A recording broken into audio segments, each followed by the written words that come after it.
जय हिंद। आशा करते हैं कि आप सभी स्वस्थ और मस्त होंगे और आप एसएस क्लासेस से जुड़कर अपनी तैयारी को बेहतरीन ढंग से कर रहे होंगे।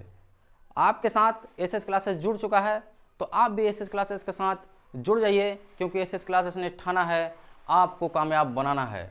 एसएस क्लासेस ने ठाना है आपको कामयाब बनाना है, तो आप अपने हाथों में कलम को पकड़ लीजिए और नोटबुक निकाल लीजिए, क्योंकि ये जो टॉपिक है ये बहुत ही महत्वपूर्ण टॉपिक है और 8वीं बोर्ड के एग्ज़ाम के लिए बहुत ही महत्वपूर्ण है। इससे क्वेश्चन लगभग आते हैं। तो चलिए हम लोग स्टार्ट करते हैं। आज का जो चैप्टर है जिसका नाम है माइक्रोबायोलॉजी।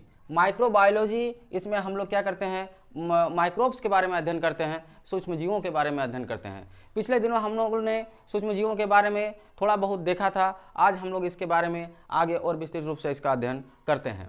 तो चलिए, जो माइक्रोबायोलॉजी है, सूक्ष्म जीव विज्ञान, इसमें हम लोग देखे थे कि इस चैप्टर में हम लोग सूक्ष्म जीवों के बारे में पढ़े थे कि सूक्ष्म जीवों को हम लोग नग्न आंखों से नहीं देख सकते हैं। इसे देखने के लिए हमें सूक्ष्मदर्शी की आवश्यकता होती है। और इसके जो फादर थे उन्हें ल्यूवेनहॉक थे, इन्होंने क्या किया था, लेंस बना रहा था और लेंस बनाते बनाते इन्होंने एक सूक्ष्मदर्शी का आविष्कार कर दिया और तालाब पोखर में देखा कि बहुत सारे सूक्ष्म जीव उन्हें दिखाई दिया, तो इन्हें फादर ऑफ माइक्रोबायोलॉजी कहा जाता है।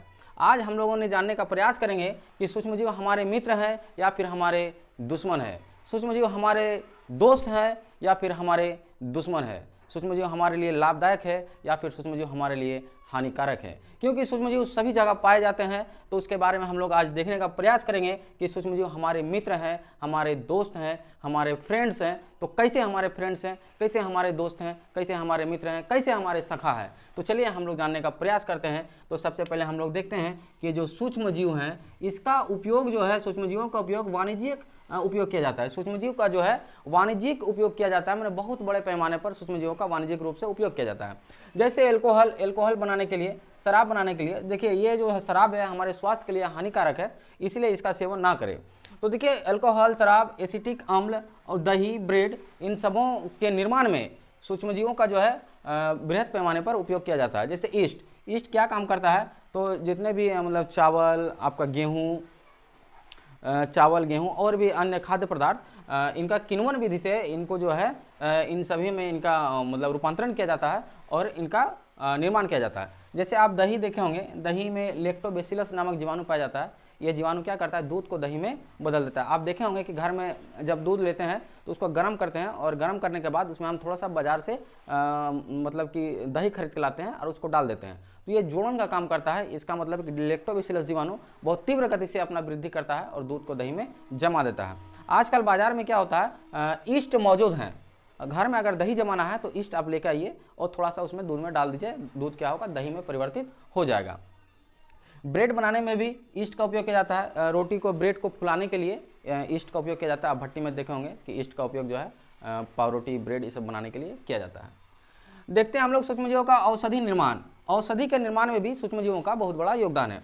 एंटीबायोटिक, आजकल भारत में जितने भी एंटीबायोटिक दवा हैं उनमें सूक्ष्मजीवों का बहुत बड़ा योगदान है, जिसे हम लोग एंटीबायोटिक को प्रतिजैविक कहते हैं। जीवाणु और कवक का उपयोग जो है एंटीबायोटिक के निर्माण में, इसका बहुत बड़ा योगदान है। एंटीबायोटिक दवा के रूप में अगर देखते हैं तो स्ट्रेप्टोमाइसिन, टेट्रासाइक्लिन और एरिथ्रोमाइसिन, ये सब जो दवा है एंटीबायोटिक के रूप में इसका प्रयोग किया जाता है और इनका निर्माण जो है कवक, जीवाणु से किया जाता है। तो हम लोगों ने देखा कि वाणिज्यिक उपयोग में सूक्ष्मजीवों का बहुत योगदान है। औषधि निर्माण में भी सूक्ष्मजीवों का बहुत बड़ा उपयोग है। इसके बाद सूक्ष्मजीव जो है टीकाकरण में भी सूक्ष्मजीव जो है का बहुत बड़ा योगदान है। टीकाकरण, इसका मतलब वैक्सीनेशन हुआ।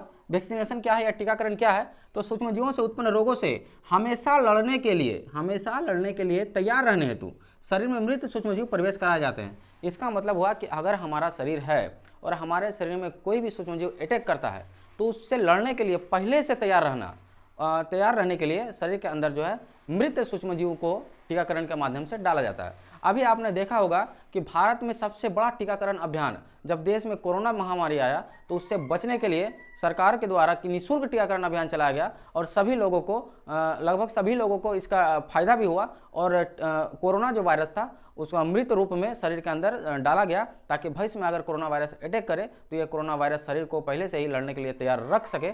इसीलिए जो है सूक्ष्मजीव जो है इसका उपयोग टीकाकरण के रूप में किया जाता है। इससे पहले भी भारत में कई प्रकार के टीकाकरण अभियान चलाए गए हैं और आज भी टीका लगाए जा रहे हैं, जैसे पीलिया, हेपेटाइटिस, टीबी, चेचक, पोलियो, इन सब का जो टीका है वो भारत में पहले से ही लगाए जा रहे हैं। जैसे पोलियो है, पोलियो को पिलाई जाने वाली दवा के रूप में इसका टीका आज भी आंगनवाड़ी केंद्रों और हमारे भारत के गांव मोहल्लों में आज भी बच्चों को पिलाया जाता है, ताकि भविष्य में पोलियो की बीमारी भारत में बच्चों को ना हो। और भारत आज पोलियो मुक्त शायद पोलियो मुक्त हो चुका है, और जो भी कुछ बचा हुआ है ये भी भारत में ख़त्म हो जाएगा।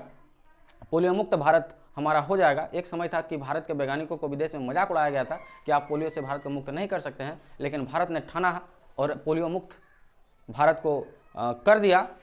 तो इसलिए आप भी एसएस क्लासेस के साथ जुड़ जाइए, क्योंकि एसएस क्लासेस ने ठाना है और आपको शिक्षित बनाना है और शिक्षित समाज का निर्माण करना है। तो चलिए हम लोग आगे देखते हैं कि सूक्ष्मजीव जो है कृषि कार्यों में भी सूक्ष्मजीवों का उपयोग किया जाता है। नील हरित शैवाल और वायुमंडल स्थिरीकरण, वायुमंडल जो है उसको एकदम बैलेंस बनाए रखने के लिए भी हमारे सूक्ष्मजीवों का बहुत बड़ा योगदान है। नील हरित शैवाल ये सहजीवी के रूप में रहते हैं, लाइकेन जैसे हम लोग बोलते हैं, लाइकेन सहजीवी के रूप में रहते हैं।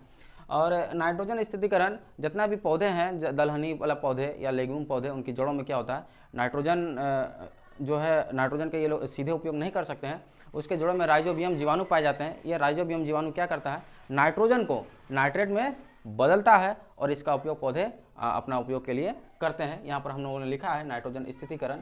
इसके बाद देखिए औद्योगिक निपटारण में, औद्योगिक अपशिष्ट का निपटारण में भी सूक्ष्मजीवों का बहुत बड़ा योगदान है। ये क्या करता है कि विषैले पदार्थ जैसे पेट्रोलियम औद्योगिक अपशिष्ट का अपघटन करते हैं। ये हम लोग जैसे कि सड़े गले कोई भी पदार्थ है, जैसे हम लोग मान लीजिए कोई भी जानवर है उनको फेंक दिया गया है तो उनका अपघटन कर देता है। घर के अंदर जो भी हम लोग कूड़ा कचरा होता है, जैसे कि जैविक अपशिष्ट पदार्थ, उनका भी अपघटन ये करता है और करने के बाद इसे सड़ा गला देता है, जिससे हमारे पर्यावरण के लिए ये बहुत ही लाभदायक भी है और पर्यावरण संरक्षण में भी ये सूक्ष्मजीव बहुत महत्वपूर्ण भूमिका निभाता है। इसलिए हम लोग कह सकते हैं इस पॉइंट के आधार पर कि सूक्ष्मजीव हमारे मित्र हैं, हमारे दोस्त हैं, हमारे फ्रेंड्स हैं। और आगे जो है हम लोग के अगले दिन इसका क्या करेंगे, सूक्ष्मजीव हमारे मित्र के अलावा सूक्ष्मजीव हमारे लिए दुश्मन भी है और हमारे लिए सूक्ष्मजीव हानिकारक भी है।